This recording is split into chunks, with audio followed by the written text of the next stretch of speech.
Most Americans think they need $1 million to retire. They're wrong, some need way less, some need 3 times that much.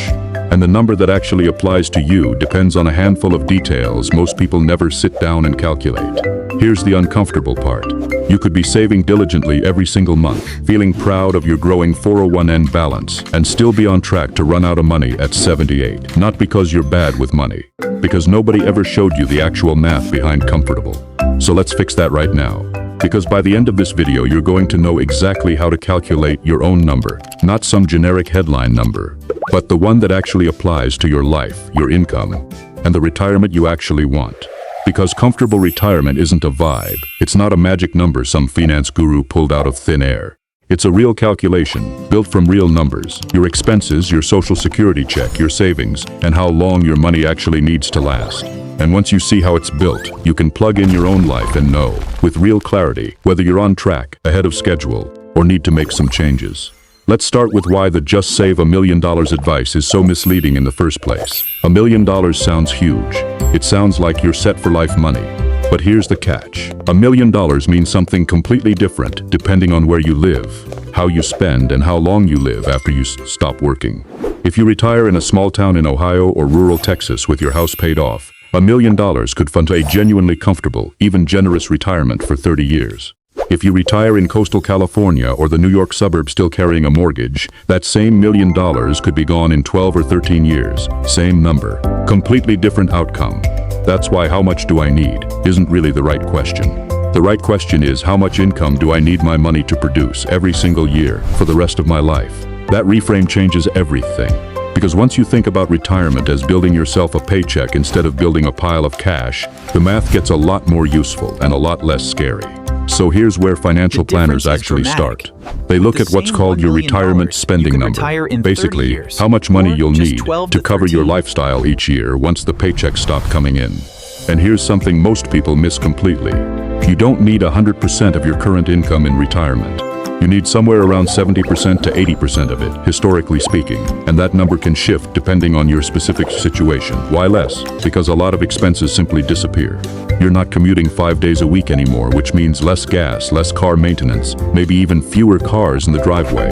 You're hopefully not paying a mortgage anymore. You're not contributing a chunk of every paycheck to a 401(k). You're not paying Social Security and Medicare payroll taxes on income you're no longer earning. All of that adds up to a noticeably smaller number than what you're living on today, even if your lifestyle stays roughly the same. But here's where things get interesting. Some expenses actually go up in retirement. Healthcare is the big one, and we're going to come back to that in detail, because it might be the single most underestimated cost in the entire retirement conversation. Travel can go up too, at least in the early years, because you finally have the time to do the things you couldn't do while working full-time. And if you've got grandkids, well, you already know where some of that extra time money tends to go. So let's make this real with an example. Let's say you're a 45-year-old named Chris, making $80,000 a year, and you're imagining retiring at 65. Using that 70 to 80% guideline, you're looking at needing somewhere around $56,000 to $64,000 a year in retirement income to maintain a similar lifestyle. That's your target. That's the number everything else gets built around. Now here's the part almost nobody explains clearly. You're not funding that entire number out of your own savings. You've got help. Specifically, Social Security. Let's talk about what Social Security actually pays, because the number in your head is probably wrong, in one direction or the other. Some people think it's basically nothing, so why even bother planning around it? Other people think it'll fully cover their retirement, so why save aggressively at all? Neither assumption holds up for most Americans. As of 2026, the average Social Security retirement benefit is a little over $2,000 a month. Call it roughly $24,000 to $25,000 a year for the average retired worker. If you claim at your full retirement age, which is 67 for anyone born in 1960 or later, your benefit could land somewhere in that range depending on your earnings history. If you claim earlier at 62, your monthly check is permanently reduced, historically by up to around 30% compared to waiting until full retirement age. If you wait until 70, your check keeps growing, historically by roughly 8% for every year you delay past full retirement age, up until you hit 70, where the increases stop entirely. That timing decision alone, 62 versus 67 versus 70, can be worth tens of thousands of dollars, sometimes more, over the course of your retirement. It's genuinely one of the biggest financial decisions most Americans will ever make, and a huge number of people make it on autopilot, without ever running the numbers. We're not going to go deep into claiming strategy today, but just know this. When you claim Social Security isn't a minor detail buried in the fine print. It's a lever, and it's one you actually control. So back to Chris's example. Let's say Chris's Social Security check, once you factor in earnings history and planned claiming age, comes out to around $2,200 a month, about $2,600 a year. Subtract that from the $56,000 to $64,000 hard target, and suddenly the gap Chris needs to fill from personal savings is more like $30,000 to $38,000 a year. That's a very different, much less intimidating number than the full amount. And it's the number that actually determines how big Chris's nest egg needs to be. Now here's where we get to the part most people are actually here for. How do you turn a pile of savings into that annual income without running out of money before you run out of life? This is where a concept called the 4% rule comes in, and it's probably the single most useful mental model in all of retirement planning, even though it comes with some real caveats we need to talk about honestly. Because I'm not going to sell you on a rule of thumb without also telling you where it can break down. Here's the basic idea. Historically, research has suggested that if you withdraw about 4% of your retirement savings in your first year of retirement, and then adjust that dollar amount for inflation each following year, your money has had a reasonably strong chance of lasting around 30 years, based on how U.S. markets have behaved over long historical periods. It's not a guarantee. Markets don't repeat the past perfectly, and your personal timeline, your spending habits, and how your investments are allocated all matter enormously. But it gives you a starting point, a rough framework to build from instead of guessing blindly. Here's why this rule is so powerful for figuring out your own number. You can flip it around. Instead of asking how much can I withdraw each year, you ask how much do I need saved to generate the income I actually want. And the math for that flip is refreshingly simple. You take the annual amount you need your savings to cover and multiply it by 25. Let's go back to Chris's example. We said Chris needs personal savings to cover somewhere between $30,000 and $38,000 a year after Social Security. Multiply that by 25 and you get a target range of roughly $750,000 to $950,000. Not a flat $1 million for everybody, no exceptions. A specific range built from Chris's specific expenses and Chris's specific Social Security benefit. That's the difference between generic advice you scroll past and actual planning you can build a life around. But here's something most people miss entirely, and it's a big one. This math assumes your money is actually invested in a way that can support consistent withdrawals over decades. Some mix of stocks and bonds, not sitting entirely in a savings account, and not gambled entirely on a handful of individual stocks either. If your money isn't positioned with real growth potential, inflation quietly eats away at your purchasing power every single year you're retired, and that 4% starting point becomes a lot less reliable, historically speaking. And this brings us to a risk that almost nobody talks about, but that can quietly wreck an otherwise solid retirement plan, something called sequence of returns risk. Here's what that means in plain English. It's not just about your average return over 30 years, it's about the order those returns happen in. If the stock market drops sharply in your first few years of retirement, right when you're also pulling money out to live on, that combination can do serious damage to how long your savings last, even if the market eventually recovers and averages out fine over the following decades. Two people could retire with the exact same amount of money and get the exact same average return over 30 years, and end up in wildly different places, just because of what the market happened to do in those first few critical years. This is exactly why a lot of retirees keep a cash cushion, sometimes a year or two of expenses set aside, so they're not forced to sell investments at a loss during a downturn just to pay their bills. There's one more piece to this how long will my money last question, and it's one that quietly does more damage than almost anything else over a 20 or 30-year retirement: inflation. Here's why this matters more than most people realize. A dollar today does not buy the same amount 30 years from now, and that's not a pessimistic take. That's just how prices have historically behaved over long stretches of time. Something that costs you $50,000 a year to live on today could realistically cost significantly more by the time you're 20 years into retirement, simply because prices tend to drift upward year after year. Groceries, utilities, insurance, home maintenance, all of it tends to creep higher over time, even in years that don't feel particularly dramatic. This is exactly why the adjust your withdrawal for inflation each year part of the 4% rule isn't optional, it's the whole point.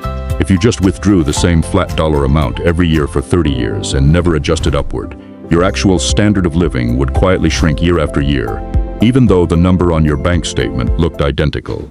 Most people don't feel this happening in real time. They feel it 5 or 10 years in, when the same grocery run suddenly costs noticeably more than it used to, and their fixed income doesn't stretch the way it once did. This is also exactly why keeping your retirement savings invested, rather than moving everything into cash the day you retire, matters so much. Cash feels safe. But cash sitting still year after year is quietly losing purchasing power to inflation the entire time. A reasonable mix of stocks and bonds historically has given retirement portfolios a better shot at keeping pace with rising costs over a multi-decade retirement, even though it also means accepting some ups and downs along the way. There's a real balance here between playing it too safe and taking on too much risk, and that balance shifts as you age, which is exactly why a lot of retirement portfolios gradually shift toward more conservative investments as retirement approaches and continues. Now let's talk about the twist, the part that surprises almost everyone once they see it laid out clearly: healthcare. We touched on this earlier, but it deserves its own spotlight because it might be the most dangerous blind spot in the entire retirement planning conversation. A lot of Americans assume that once they hit 65 and qualify for Medicare, healthcare costs basically get handled from that point forward. That's not quite true. Medicare doesn't cover everything. There are monthly premiums, there are deductibles. There's a real coverage gap for dental, vision, and hearing that catches a lot of retirees completely off guard, sometimes in their first year of coverage. And if you ever need long-term care later in life, an assisted living facility, in-home care, a nursing home stay, Medicare's coverage for that is extremely limited. And the costs for long-term care can be significant depending on where you live and what kind of care you need. Depending on your health, your family history, and where you plan to live, healthcare and potential long-term care costs can end up being one of the largest expenses of your entire retirement, sometimes rivaling housing. This is exactly why that 70 to 80% income replacement guideline isn't a promise carved in stone. It's a starting estimate that has to be adjusted based on your own health picture, your family's medical history, and how much of a cushion you want to build in for the unexpected. One tool worth knowing about here, if you have access to it while you're still working, is a health savings account, often called an HSA. If you're enrolled in a qualifying high-deductible health plan, an HSA lets you set money aside for medical expenses, and depending on how you use it, it can offer some real tax advantages along the way. Some people treat their HSA almost like a second retirement account specifically earmarked for healthcare costs down the road, letting it grow for years before touching it. It's not available to everyone since it depends on your health insurance plan. But if you do have access to one, it's worth understanding rather than ignoring. Before we get into the practical steps, let's clear up a few myths that trip people up constantly, because I think they cause more damage than almost anything else in this whole conversation. Myth 1, I'll just work forever so I don't need to plan. Plenty of people say this, and plenty of people mean it sincerely. But here's the uncomfortable reality. A significant number of Americans retire earlier than they planned, not by choice, but because of a layoff, a health issue, or needing to care for a family member. Planning as if you'll definitely work until 70 is planning around a best-case scenario, not a realistic one. It's fine to want to keep working. It's risky to build your entire financial plan on the assumption that you'll be able to. Myth 2, Social Security probably won't even be there for me. This fear is extremely common, especially among younger workers, but it's often overstated. Social Security is funded largely through current payroll taxes, and even in more conservative long-term projections, the program has been expected to continue paying out a substantial majority of scheduled benefits, even under stress scenarios, though the exact numbers can shift as policy changes. That's not the same as nothing. Treating Social Security as a genuine zero in your planning could lead you to oversave dramatically or make decisions based on fear rather than facts. It's smarter to stay informed on the actual projections as they get updated, rather than writing the whole program off. Myth 3, I need to have this all figured out perfectly before I start. This one keeps people frozen for years. You don't need a perfect plan to start contributing to a 401(a) or opening an IRA. You need a rough estimate and a habit of contributing consistently. You can refine the number as you go. Waiting for certainty before you start is often the most expensive mistake in this entire list, because the years you spend waiting are years your money isn't growing. Myth 4, once I hit my number, I'm done thinking about this. Retirement isn't a finish line where the math stops. Markets fluctuate. Health situations change. Some retirees find their spending is actually higher in the first few active years of retirement, and lower later on, which is the opposite of what a lot of people assume going in. Your plan needs occasional check-ins even after you've technically made it. Not because something's necessarily wrong, but because life keeps moving, and your plan should move with it. Okay, let's turn all of this into something practical, because understanding the math is only useful if it actually changes what you do next. First, figure out your real number. Not a guess pulled from a headline, not a number your coworker mentioned at lunch. Sit down and estimate your expected retirement expenses, subtract your expected Social Security income, and multiply what's left by 25. That's your personalized target, and it's going to look different from your neighbors, your coworkers, and definitely different from whatever generic number you've seen floating around online. Second, understand what accounts you're actually using to get there, because the vehicle matters almost as much as the amount you're saving. If your employer offers a 401(k), especially one with any kind of matching contribution, that match is essentially free money your employer is adding to your retirement on top of whatever you put in yourself. Skipping a full employer match is a lot like leaving part of your paycheck on the table every single month. As of 2026, employees can contribute up to $2,400 of their own money into a 401(k) for the year. If you're 50 or older, the IRS allows you to contribute more through what's called a catch-up contribution, an additional $8,000 on top of that limit, giving you a chance to accelerate your savings as retirement gets closer. And if you're specifically between the ages of 60 and 63, that catch-up amount is even higher, letting some older workers put away significantly more in those final working years when their income and savings capacity may be at their peak. Beyond a 401(k), there's the IRA, an individual retirement account you open on your own, completely separate from any employer through a bank or brokerage. As of 2026, you can contribute up to $7,500 a year to an IRA, with an additional catch-up contribution available once you turn 50. IRAs come in two main flavors, traditional and Roth, and the difference comes down to when you pay taxes on that money. With a traditional IRA, your contributions may reduce your taxable income right now, but you pay taxes when you withdraw the money in retirement. With a Roth IRA, you pay taxes on the money now, upfront, but qualified withdrawals in retirement come out completely tax-free. Which one makes more sense for you depends on your current tax bracket compared to what you expect your tax situation to look like decades from now.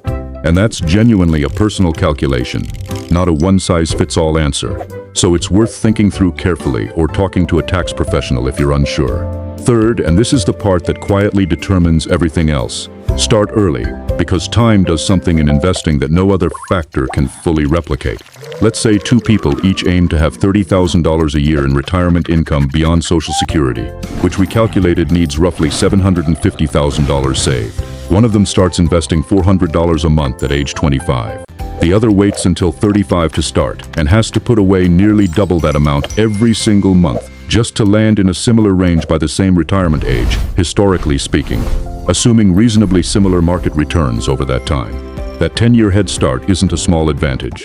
It could be worth hundreds of thousands of dollars by the time retirement actually arrives, simply because money that's invested longer has more time to potentially compound and grow. That's not a guarantee of returns. Markets go up, markets go down, and nobody can promise you a specific outcome. But the mathematical relationship between time and growth potential is about as close to a universal truth as personal finance gets, which is exactly why the advice to start now, even with a small amount, isn't just a motivational slogan. It's math. Fourth, pay attention to debt, especially the kind you'll still be carrying into retirement. A mortgage payment that felt manageable at 40, while you were earning full income, can feel very different at 68, when you're living on a fixed income from savings and Social Security. Some retirees make paying off their mortgage before they stop working a real priority, specifically because it lowers that 70 to 80% of current income target we talked about earlier. High-interest debt, like credit cards, can be even more damaging to a retirement plan, since the interest can quietly outpace anything your investments are earning. If you're carrying significant debt as retirement approaches, tackling it becomes part of your retirement number too, not a separate issue. Fifth, think honestly about where you actually plan to live, because location changes this math more than almost anything else. State taxes on retirement income vary significantly across the country. Some states don't tax Social Security benefits at all, while others do, and some states have no state income tax whatsoever, which can meaningfully change how far your retirement income actually stretches. Cost of living varies just as much, sometimes more. A retirement budget that works comfortably in a lower cost of living state might fall dramatically short in a major metro area. This isn't about telling you where to retire. That's obviously your call. But it is a factor that belongs in your calculation, not something to figure out after you've already moved. Sixth, revisit your number regularly. Your target isn't something you calculate once at age 30 and then forget about for the next 3 decades. Your income changes. Your expenses change. Social Security estimates get updated. The cost of living where you plan to retire changes. Checking in on this every few years, especially once you're within a decade of retirement, lets you make adjustments while you still have time to course correct. instead of discovering a shortfall the year before you were planning to stop working, when your options are a lot more limited. And seventh, consider that retirement doesn't have to be an all-or-nothing light switch. A growing number of Americans are choosing what's sometimes called phased retirement, easing out of full-time work gradually, maybe shifting to part-time hours, consulting, or a lower-stress role for a few years before fully stepping away. Even a modest amount of part-time income in your early retirement years can take real pressure off your savings, giving your investments more time to grow before you start relying on them fully. It's not the right path for everyone, and plenty of people are ready to be completely done the moment they hit their number. But it's worth knowing the option exists, especially if your calculated number feels like a stretch on your current timeline. Now let's zoom out, because I want to leave you with a real sense of the range of outcomes depending on income level, so you can see roughly where you might land. If you're a household earning around $50,000 a year, aiming to replace 75% of that income means targeting roughly $37,500 a year in retirement. Subtract an estimated Social Security benefit, and you might need somewhere in the neighborhood of $250,000 to $350,000 saved. Using that 25x guideline, a number that feels a lot more achievable than $1 million for a huge number of working Americans, and honestly, that gap between perception and reality causes a lot of unnecessary anxiety. If you're a household earning $100,000 a year, that 75% replacement target lands around $75,000 annually. After Social Security, your savings might need to cover somewhere around $45,000 to $50,000 a year, putting your target closer to $1.1 million to $1.25 million. And if you're a higher earner, say $200,000 a year, Social Security replaces a much smaller percentage of your income relative to what you're used to spending, which means your savings have to do more of the heavy lifting to close that gap. Depending on your lifestyle and where you plan to live, your target could land well north of $2 million. See how different those numbers are? That's exactly why you need $1 million no matter who you are is such an oversimplified and honestly kind of unhelpful piece of advice. Your number depends entirely on your income, your expenses, your Social Security benefit, your health, and the lifestyle you actually want to live. Let's walk through one more example because I think it makes this click. Meet Priya and Marcus, a married couple, both 38, combined household income of $130,000. They're picturing retirement at 65, want to travel a fair amount in their early retirement years, and plan to have their mortgage paid off by then. Using the 75% replacement guideline, they'd be targeting around $97,500 a year in retirement income. Between the two of them, their combined Social Security benefits, based on their earnings histories and assuming they claim around full retirement age, might come out to somewhere around $4,000 a month, roughly $50,400 a year. That leaves a gap of about $47,000 a year that their own savings need to cover. Multiply that by 25, and their target lands around $1.175 million. That number might sound intimidating at first glance, but here's the part that should actually feel encouraging. They've got 27 years until retirement.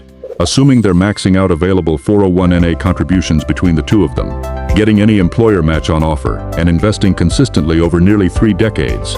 Historically, that kind of timeline has given many long-term investors real room for their contributions to grow substantially through compounding, even without ever making dramatic, risky moves.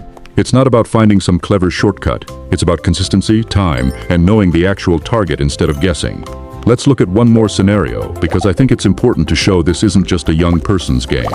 Meet Denise, 54 years old, divorced, making $65,000 a year with about $180,000 currently saved across a 401(k) and an old IRA from a previous job.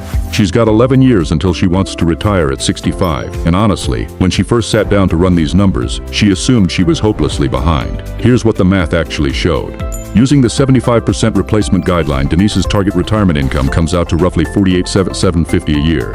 Her estimated Social Security benefit, based on her earnings history, lands around $900 a month or about $22,800 a year. That leaves a gap of roughly $26,000 a year that her savings need to cover, which multiplied by 25 puts her target around $650,000. She's currently at $180,000. That's a real gap, no sugarcoating it.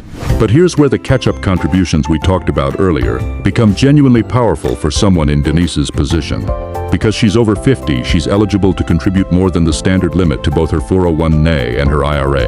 If she commits to contributing aggressively for these final working years, maxing out what she can, directing any raises or bonuses toward retirement instead of lifestyle upgrades, and keeping her investments allocated for growth rather than shifting too conservative too early, she has a real mathematically grounded shot at closing a meaningful portion of that gap over 11 years. She might not hit $650,000 exactly. She might land at $550,000 and decide to work 2 extra years, or adjust her retirement lifestyle slightly, or claim Social Security a bit later to boost that monthly check. None of those are failures. They're adjustments, made with actual information instead of guesswork and dread. That's really the whole point of doing this math in the first place. It's not about hitting a perfect number or nothing. It's about knowing where you stand early enough that your options are adjustments, not emergencies. One more thing worth mentioning before we wrap up, because it comes up constantly in the comments section on videos like this one. The order in which you withdraw money in retirement can matter almost as much as how much you've saved. If you've got a mix of account types, a traditional 401(a), a Roth IRA, and maybe a regular taxable brokerage account, the sequence you pull from each one can affect your tax bill significantly, year by year. Pulling too much from a traditional account in a single year, for example, could push you into a higher tax bracket than necessary, or even affect things like how much of your Social Security benefit ends up taxable, since that depends partly on your overall income in a given year. This isn't something you need to master today, years or decades before retirement.